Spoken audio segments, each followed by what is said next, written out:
江南大旱那年，大江里捞出来一口棺材。自那天起，狂风暴雨下雨，洪水滔天，淹掉不知道多少城市。那年我20岁，一排排豪车进了小镇，不知道多少大人物跪在我家门前，求我爷爷出手治理洪水。可是爷爷只是十里八乡出了名的神棍，靠给人算命赚钱，却从来没算准过。后来名声臭了，我们便过得穷困潦倒。他几乎是靠着乞讨供我上学，将我带大。可就是这样穷疯了的爷爷，京中达官显贵送来千万两黄金时，竟是看都没看一眼，直接将门重金。外面的人在雨里足足跪了3天3夜，一动不动。爷爷于心不忍，终究还是开了门，对着外面的人又打又骂。杨家早已退隐江湖，你们非要把我家逼得绝种吗？妖官出世，洪水滔天，您出手才能天下太平。那老人看到我，眼睛突然一亮，竟是直接咬破指尖发下毒誓。唐某以后将杨家后人视若己出，从今他荣华富贵享之不尽。我赵家同事从今以后一定护好杨家后人。钱家同事，雨中喊声震天，一共7个家族立下誓言。要护我一生。那天我才知道，爷爷不是神棍，更不是乞丐，他的本事足以让这些通天的大人物匍匐。眼见着爷爷还在犹豫，唐庄老人又咬牙从兜里摸出一样东西。杨老，这是我们从江里找出来的，你且看看。爷爷身体一颤，伸手将那东西接了过来，依旧没有任何表情，但我能看到他的手在抖。那是一块龙纹玉佩，白得惊心动魄。沉默良久，爷爷对我嘱咐了一句：“就跟那些人走吧。”你在家等我，你不是一直想知道你父母去哪了吗？我带你去见他们。真的吗？自我出生起，我就一直跟爷爷相依为命，他这是第一次主动跟我提起父母的事情。你爸妈就在那里还有你大伯，你的很多长辈。那里没有一个人，空地上满满当当全部都是墓碑。那天我才知道，600年来，龙纹妖官一共出现过148次，每次出现都有滔天洪灾，妖官能召来恶龙，降风风云，所以才会有洪水。而杨家是风水世家，守了600年大江，斩了148次恶龙，死了760人。10几年前，也曾有一群人跪在我们家门前，我大伯和父亲入江斩龙，停了洪水，最后连尸体都没能找到。母亲伤心过度，郁郁而终。爷爷心灰意冷，才带着我退出江湖。曾经的风水巨擘，变成了后来的神棍乞丐。不期呀，从今天起，你可以随便用你的本事了。爷爷很早就开始教我本事，挂盘、命卜、方术，还有一本叫《斩龙经》的书，我足足看了10几年。他跟我说，学完之后就能有饭吃。有钱用，可这些年他一直不允许我用那些本事。此刻听到他的话，我突然有种不好的预感，抬头看向天空，乌云密布，前天坎水，天西转雨，水东流，背向而行。天水卦预示着有暴雨，而且会爆发一场惊天洪灾。那一刻我明白了，爷爷肯定答应了那些人，要出手灭了龙纹妖官。爷爷能不能不去？爷爷沉默着往后山走去，乌云遮蔽了最后的尾翔。大雨如决堤般落下，惊雷滚滚，远方灯火闪烁，不知道多少住在江边的人开始逃难，呼喊声不断。杨家守江600年，无愧于天，无愧于地，无愧于百姓。我们守的是苍生，更是杨家的气节。你大伯如此，你父亲如此，你我亦是如此。这是我们杨家的命，一切都关乎着那个惊天秘密。什么秘密？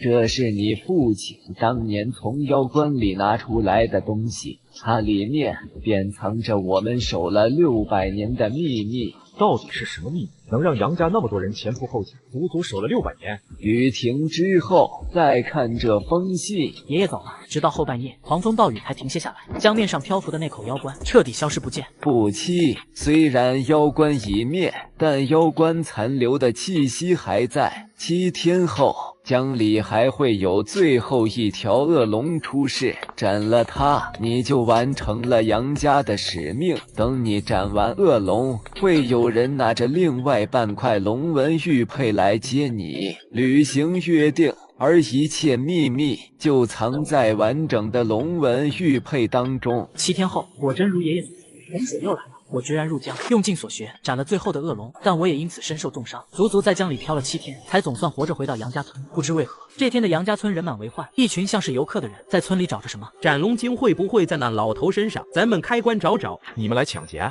你是杨不期？什么抢劫？我们今儿特意来救济你，赶紧签了吧。合同上是要用3000块买下整个杨家村，还有斩龙经。说是买，实为抢。壮汉昂着脑袋，趾高气昂，跟先前跪着求我爷爷的模样判若两人。别忘了你们的承诺。什么承诺？你爷爷不过帮了点小忙而已，你还真想挟恩自重，要我们当牛做马？杨家那么多人用命换来的成果，在他们口中只是一点小忙。壮汉见我不说话，竟是一脸讥讽的上前，一脚踩住爷爷的棺材。那一刻我红了眼睛。瞬间将他重重扑倒在地上。你敢？我是杨家的人，你们敢动我试试？装什么东西？数一下，你家还有几个活人？江湖还有谁认你杨家？话音刚落，外面便传来个银铃般的声音：我认他杨不期。曾经的风水世家，守江600余年，斩了148次孽，牺牲了760人，唯一的独苗杨不期，没有等来7大家族的知恩图报，却等来了一群违背誓言的小人，差点自己爷爷的棺椁都没有守住。你们这些畜生，还有人性吗？你没事吧？你是？面前的少女很陌生，杨不期并不认识。我叫唐婉玉，我跟我母亲是来接你的。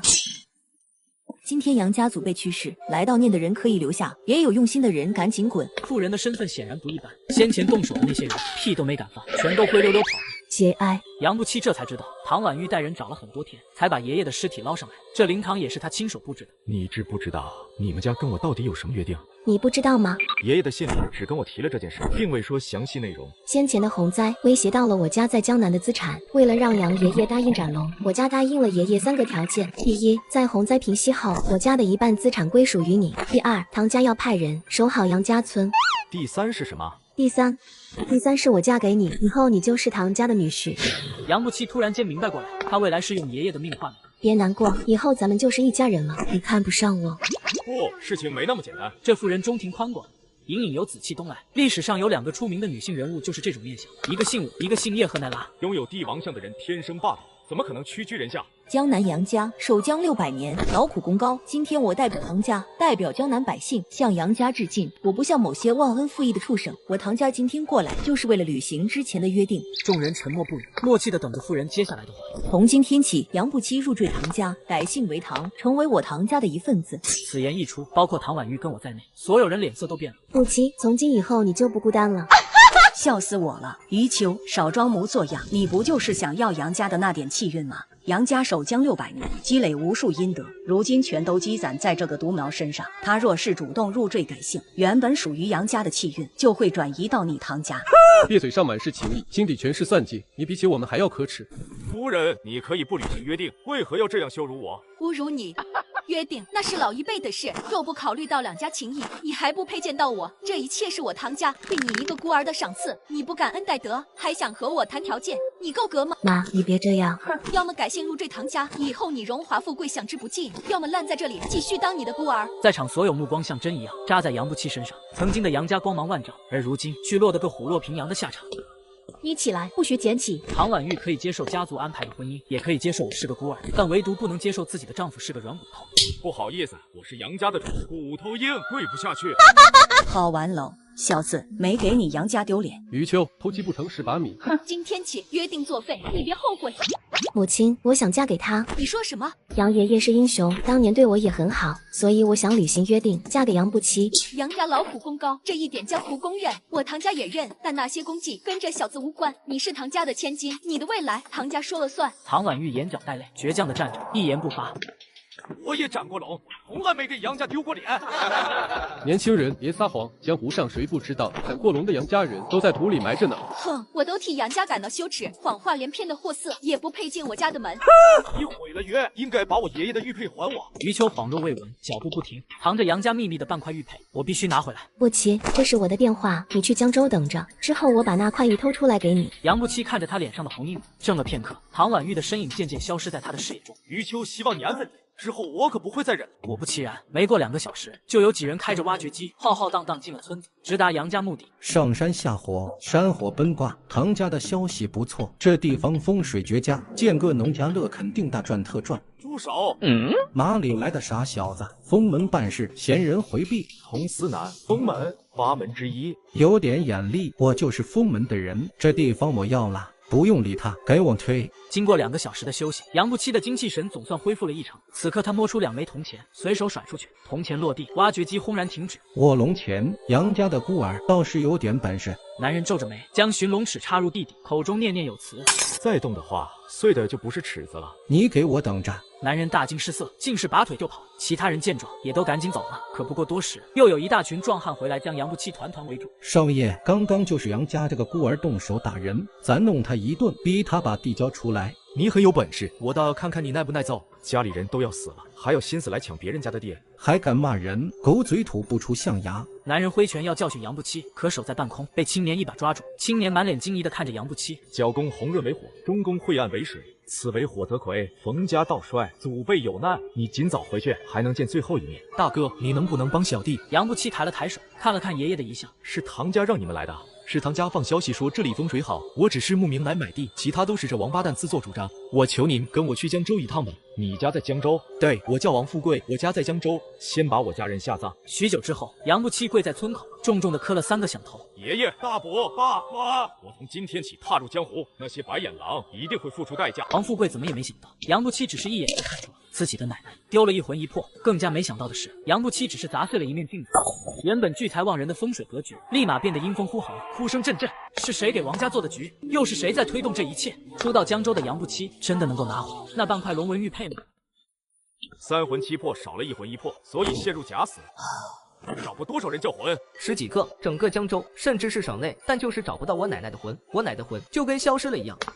哥，要不你叫个魂试试？问题不是出在你奶奶身上，那问题是出在哪里？你家宅子的风水格局有问题。谁胆子那么大，骗钱骗到我王家头上来了？无知小儿，你可知道我王家是做什么起家的？我王兆帮人看家宅风水的时候，你还没出生。江湖风门之中，家宅堪舆以王家为首，所以在王兆看来，杨不期的行为无异于班门弄斧，贴脸开大。哥，我家的宅子可不是寻常人布置的，更何况丢魂跟家宅能有什么关系？杨不期没有理会父子2人，而是用石头往水池方向砸了下去，顿时水池水量骤减。给我抓住他！你从哪找的骗子？要是宅子被搞坏了，我拿你试问。保安还没近身，杨不期伸手在池内抓了一下，从里面拿出来一面铜镜，对着王家父子2人挥了挥。王兆骂人的声音戛然而止：“你们2个站住！”是。那喷泉里咋还有镜子？那叫聚阳镜，放在宅心，用来聚财的。杨不期手里的镜子布满铜锈，上面还有很多黑漆漆的纹路，透着一股子阴森气息，怎么看都不像聚阳镜。这玩意看着都邪乎。你知道这是什么吗？这玩意是下面用的东西，叫孽镜台。就这点见识，也难怪你们看不出家宅有问题。王兆尴尬在原地，一句话说不出来。大哥，我家开了个房地产公司，早就不做堪舆手艺了。千人板板敢害我们店，咱家院子这风水是谁设计的？我非得弄死他。是封门的何先生。听到这话，王富贵的嚣张气焰瞬间就没了。他很厉害。大哥，那位何大师是何云松的后人，如今封门最有名望的大家。那种人，王家惹不起，同样没理由害王家。宅子虽然是何先生设计的，但那镜子却是后来别人让我家的，说是能增强聚宝盆的功效。我咋不知道这事？你每天就知道花天酒地，能知道什么事？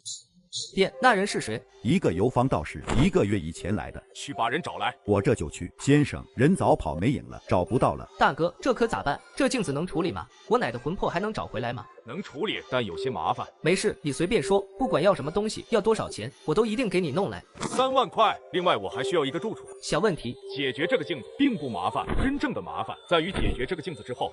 你是说那个人还会下手？那个游方倒是特地跑来给王家放下孽镜台，绝非偶然。我若是处理掉孽镜台，定然打草惊蛇。后面的事后面再说，还请先生先救我母亲。闻言，杨不期不再犹豫，一掌拍在孽镜台上，铜镜应声碎裂，一大一小2缕白烟飘了出来。奶奶，没想到母亲真的被压在家宅下面，您老人家受苦了。这么简单。话音刚落，小院里的喷泉突然炸开，王兆心有所感，猛地转身往外看去。大哥，这啥情况啊？对方留了后手，一旦动孽镜台，宅子的格局就会变。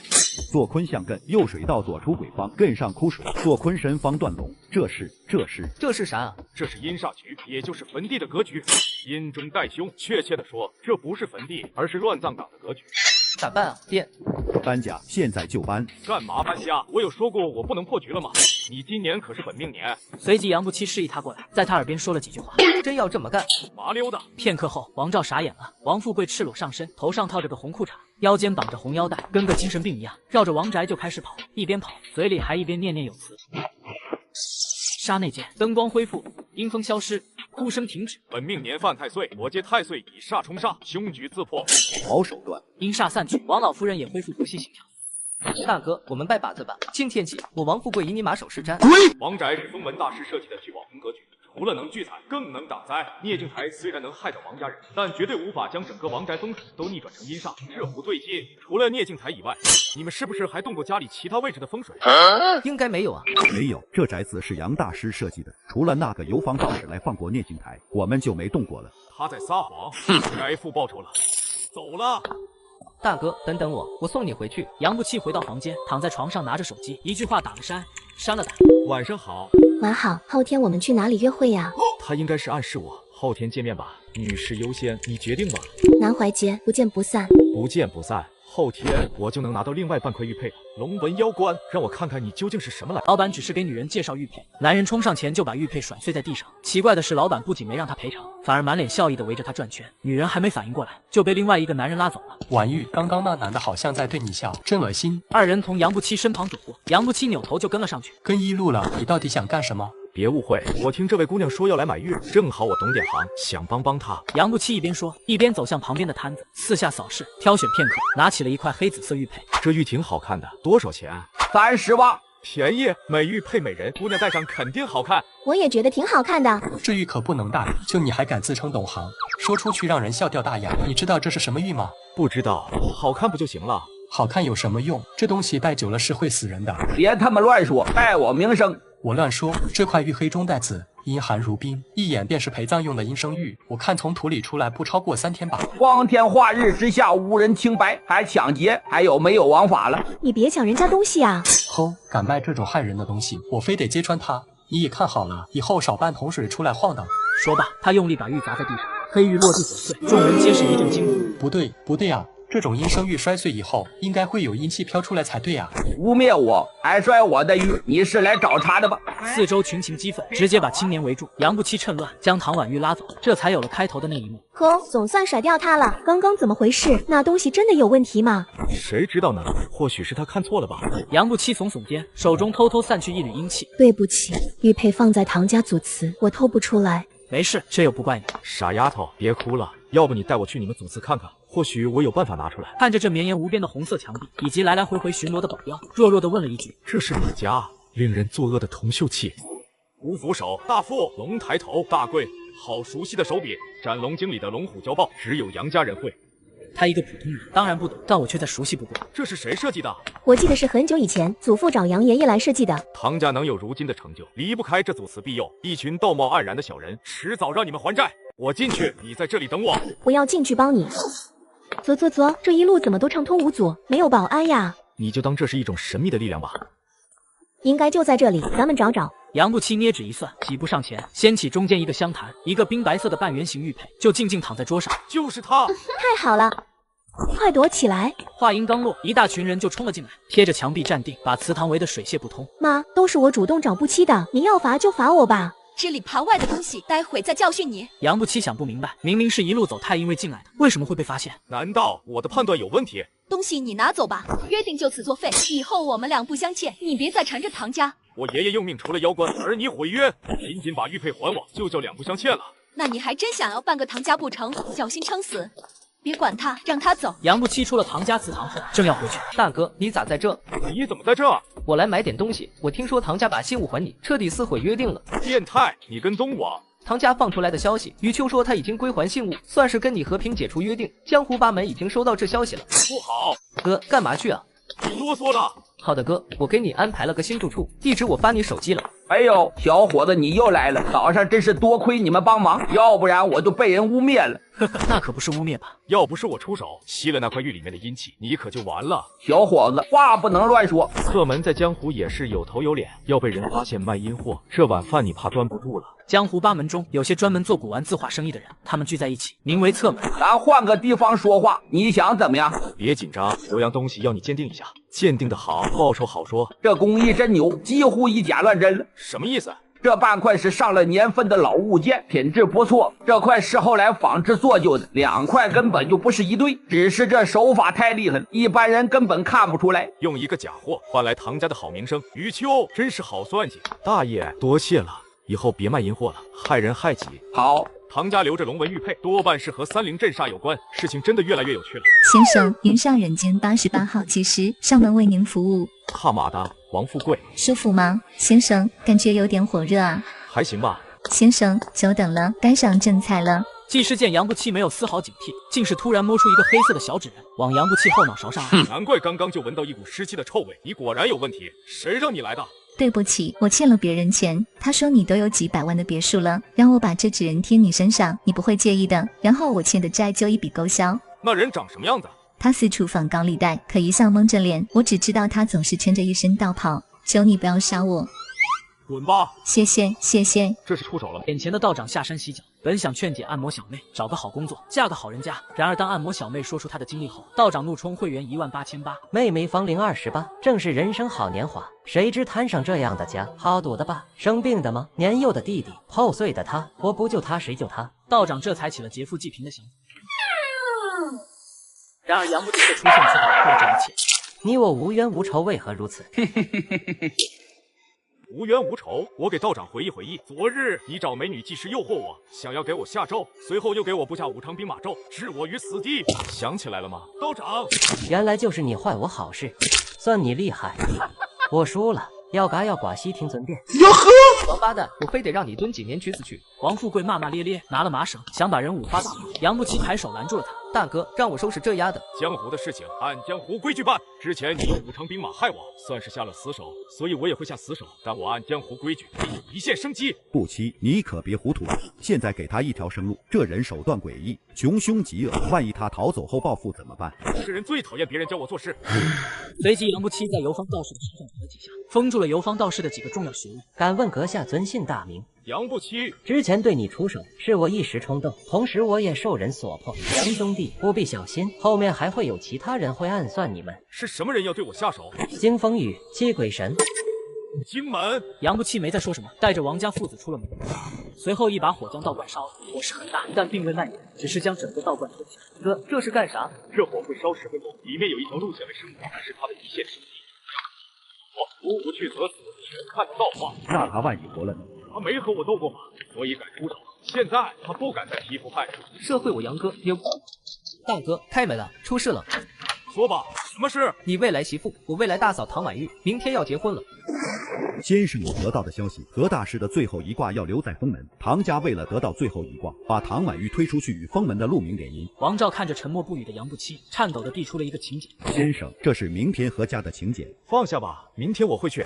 太好了，我明天来接您。弟，我有些私事要办，你也别闹太大场面。明白。封门恭候先生。江南的夏天雨本来就多，狂风暴雨下了整夜。杨不期不停地为自己卜卦，手里的罗盘好几次掉落在地上。杨不期怕雨，也怕深水。爷爷的死，还有在江中漂了7天的经历，给杨不期留下了难以磨灭的心理阴影。那日之后，他患上了巨水症。下震上坎，逆水屯卦。我今天的运势充满坎坷，但危机之中也蕴藏着一抹难以察觉的机遇。杨不期眼前闪过来江州与唐婉玉在一起的日子。如果有一天我嫁人了，你会来吗？会的，有我在，没有人能够强迫你做你不愿做的事。犹豫许久，杨不期还是咬牙迈步冲进云雾之中。杨家人一诺千金，对那女孩的承诺，我绝不会食言。何寿安是封门最有名望的大师，更是地勘协会的名誉主席。今天来这里的所有人，除了为了庆贺他退休，也是为了他的最后一步。杨不期来到这里时，已经淋得跟落汤鸡一样，所有人都古怪地看着他，没有觉得尴尬，反而有些欣慰。果然只有直面恐惧，才能克服恐惧。我的巨水症消失了。乐极生悲，地勘协会人前，杨不期一个倒，下半身直接跌落在人群里。杨不期下意识地飞得出来，像是溺水的人挣扎。我的错觉吗？这里的雨水格外冰寒。杨不期，你醒醒！哪有人那么浅就能溺水？他是装的。婉玉，赶紧回来，别把衣服淋湿了。雨景之下，仿佛有一股吸力，死死地拽住杨不期。千钧一发之际，一个老人出现，一把将杨不期和唐婉玉拉了上去。没事吧？没事，多谢。众人越轨杨不期，将白衣老人迎入厅中。宴会就此开始。唐家特送礼，寻龙尺1根。众人愣在原地，堂财大气粗的唐家就送一个2手的寻龙尺。但何寿安看到这根寻龙尺，浑身一颤，接过寻龙尺，他嘴唇蠕动着，久久无言。何老，20年前你也为地勘所的战友牺牲在洛布泊，连尸骨都没找回来。我知道这一直是您的遗憾，派人去大漠寻找，虽然没能找到尸骨，但找到了这根寻龙尺。多谢，但我恐怕无以为报，因为那最后一卦，我决心留给封门。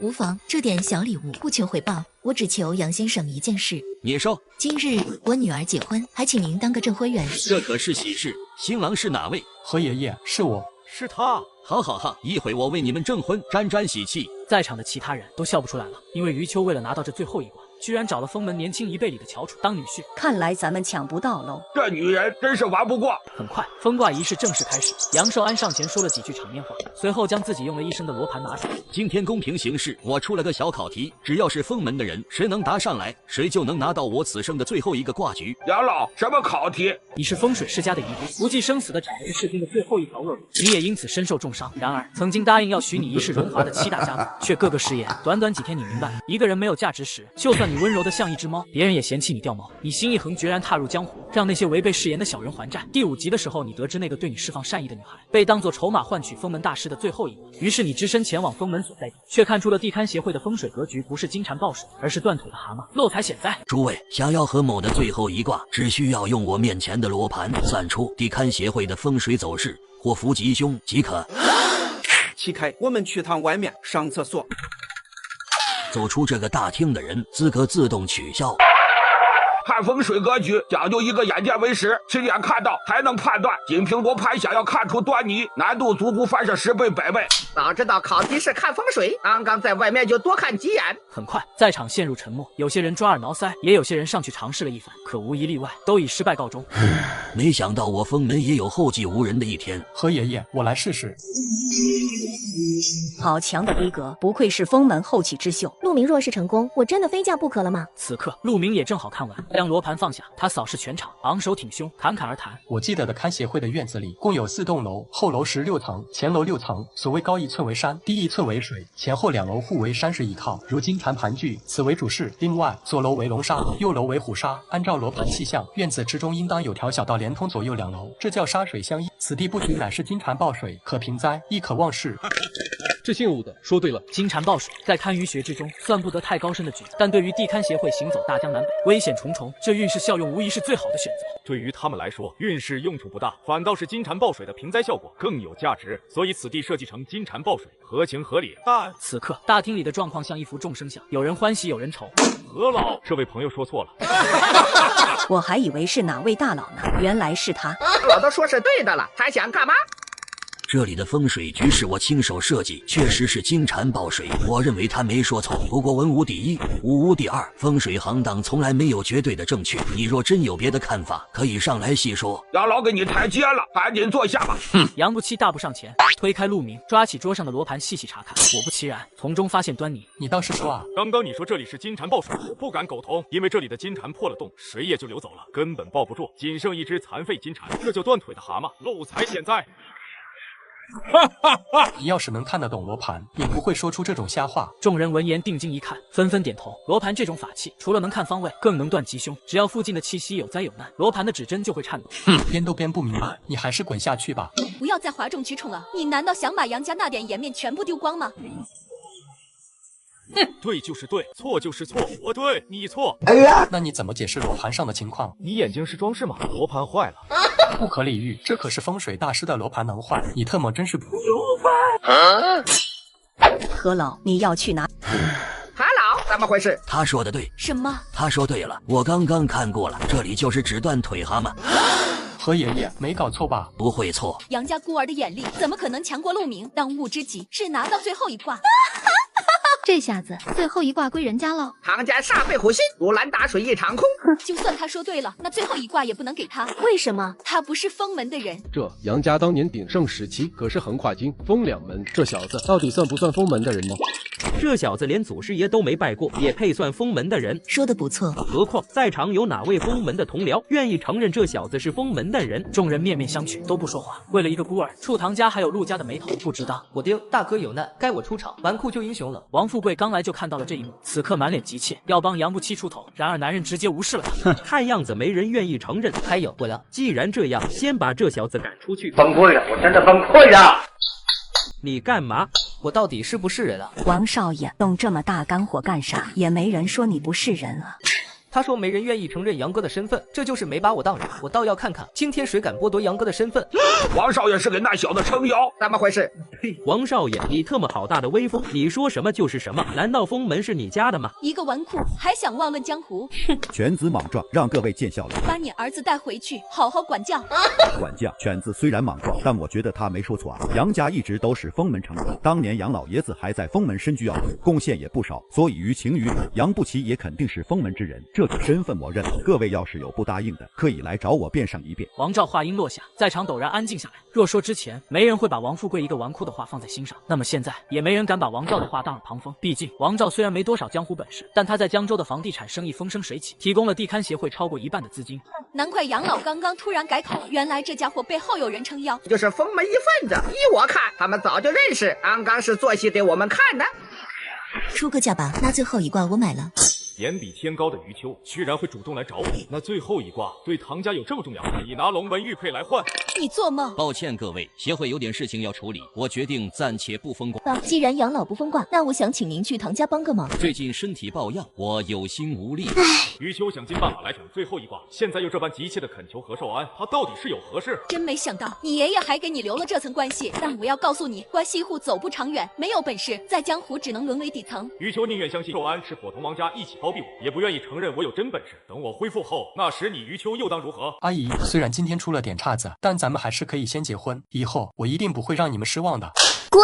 眼见着唐家人要走，这位陆家大少竟是不顾颜面，跪到余秋身前，砰砰磕头。阿姨，你别走啊，这婚事都说好了，你就让我娶了婉玉吧。这余秋满脑子都是名利，做事目的性极强。陆明没能拿到最后一卦，对余秋来说便没了任何价值。没有价值的东西就该扔掉。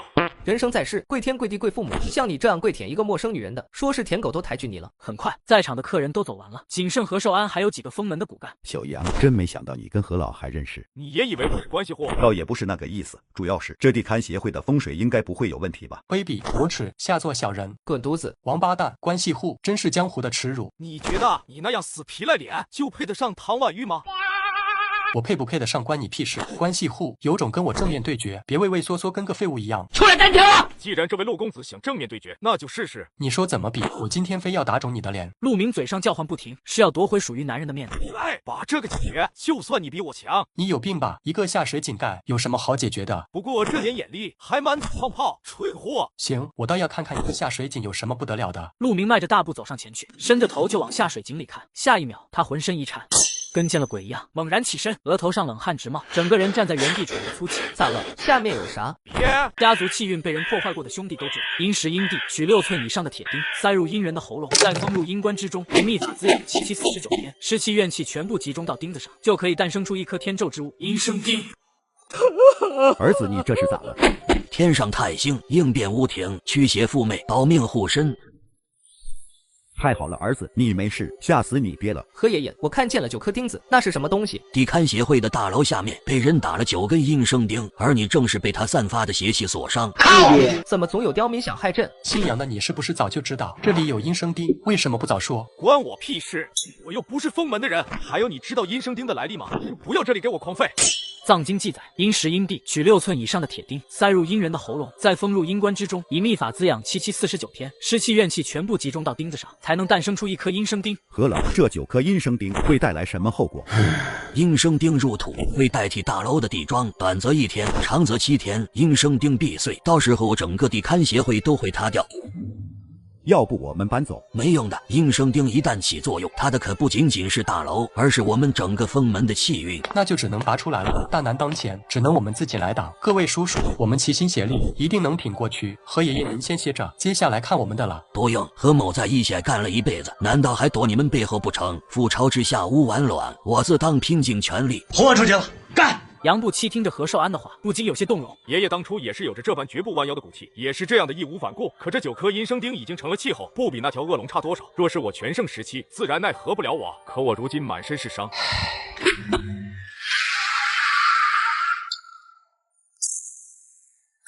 为什么？我们共同出力，应当能把这根阴生钉拔出来，可为何还是惨败收场？这9根阴生钉共成一体，想拔出其中1根，就会同时受到另外8根的反噬。真是愚蠢到家了！阴生钉炼制手法繁杂，一般人可拿不出9根这么长的阴生钉。天下能有如此大手笔的，只有一家。难道这幕后黑手是荆门之人？荆门作为8门之首，家大业大，对他们来说，拿出9根阴生钉并不难。荆门香火繁盛，成千上万的弟子，去哪里找？你说的不过是一席空话罢了。靠你一张嘴，难道就能把事情解决吗？万事有因有果，王昭，你说是吧？王昭目光躲闪，在几人爱的教育下，王昭交代了事情的原委。原来这一切都是因为王富贵不能传宗接代，他怕王家断后，这才找了人布置一个五鬼送子局，将王富贵的病治好。条件则是，不管是成与否，王家都要给1000万报酬。王昭望孙心切，一口答应下来。可那游方道士在王宅足足布置了3天，最后还是没成。按他的说法，王富贵身上的因果太深，破不开。我当时觉得对方是在骗钱，并未按照约定给报酬，而是直接将他赶了出去。可不料对方是荆门之人，竟是暗中展开报复。你为什么要隐瞒这些？荆门跟封门交恶已久，几乎老死不相往来。身为封门中人，跟仇敌联系乃是大忌，一旦传出去，整个王家都会受到影响。这老狐狸有小奸而无大志，结果给自己惹上这么大麻烦，还牵连了这么多人。若不是我执意逼问，他还要酿成大祸。不齐兄弟，我都说完了，你有办法对付这阴生丁吗？我没那本事，就看何老那边怎么想了。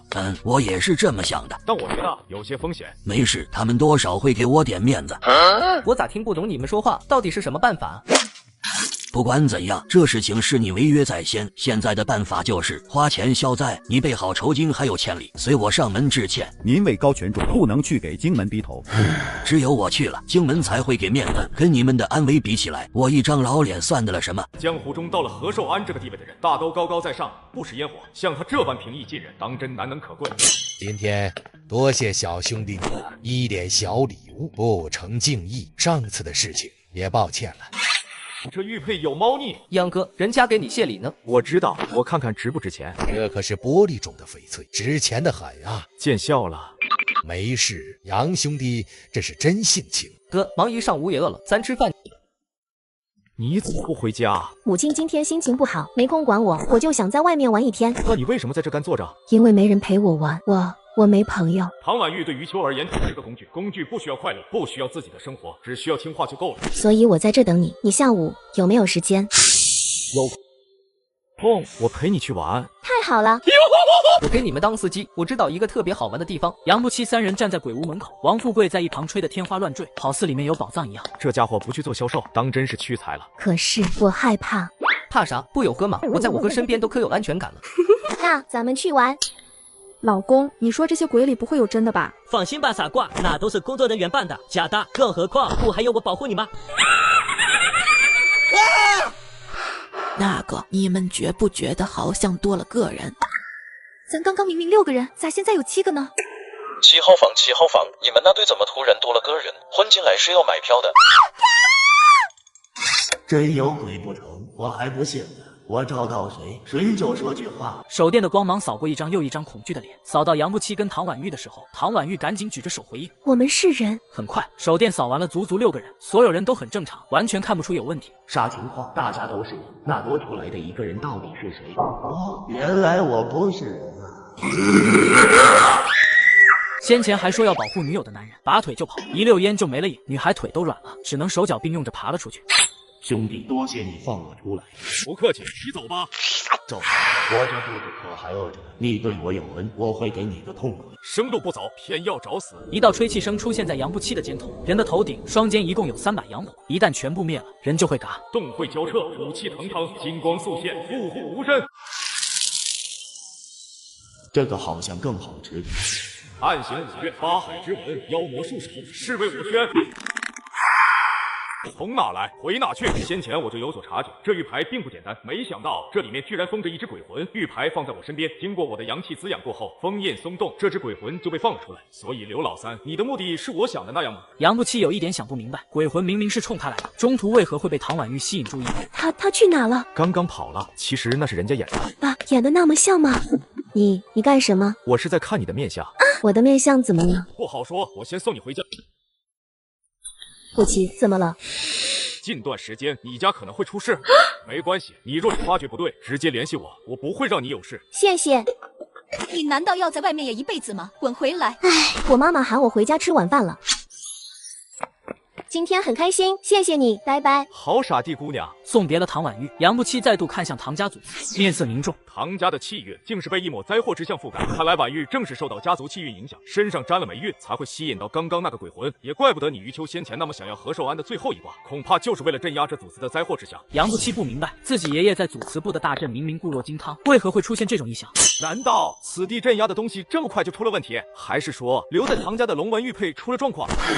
次日，何寿安还有王兆父子拎着礼物来了别墅，为昨天的事情正式跟杨不期道谢。事情顺利吗？不顺利，昨天吃了个闭门羹。接下来有什么打算？事不过三，我多去几次，给足面子，他们会开门的。何老，我也有件事要提醒你。